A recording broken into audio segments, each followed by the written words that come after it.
the difference between proportion and variation. As stated in the previous lesson, the concepts of proportion and variation are very similar.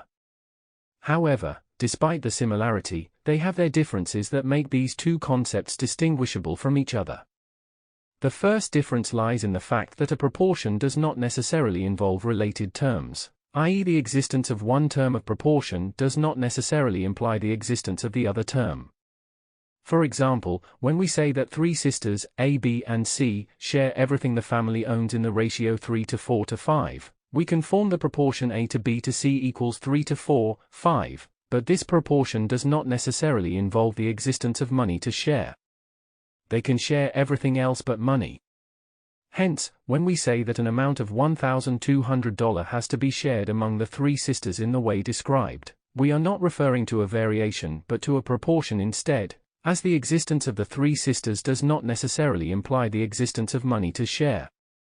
The second difference lies in the fact that proportion is limited to a finite number of terms, while variation includes a much wider range of terms related with each other through a formula.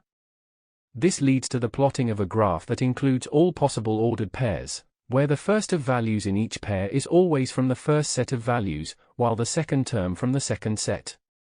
Variation therefore is a more inclusive concept than proportion, as practically it includes an infinite number of combinations which meet the condition indicated in the formula.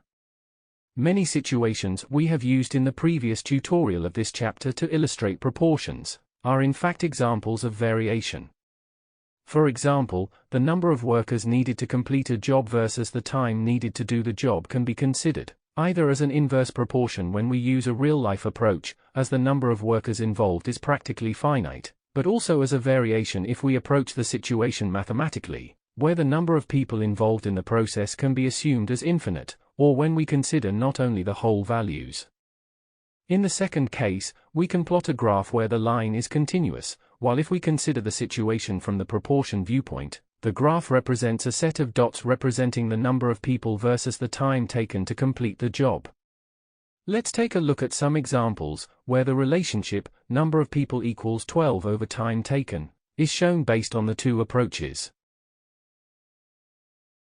Example A, proportion approach. Here, the number of people is discrete, i.e., it can only be a whole number. As a result, we cannot extend the graph more on the right of 12, as there cannot be less than one person working. As for the left part of the graph, it contains more points as the number of people can increase as much as we want, an action that brings a reduction in the working time. Example B, variation approach. This time, we neglect the restriction of the discrete number of people and we assume the two values as real numbers. Therefore, the graph will be an uninterrupted line. In tutorial 4.3 we called it hyperbola. That is all for lesson 4.5.2. To continue this tutorial please watch 4.5.3, Types of Variation, Direct Variation.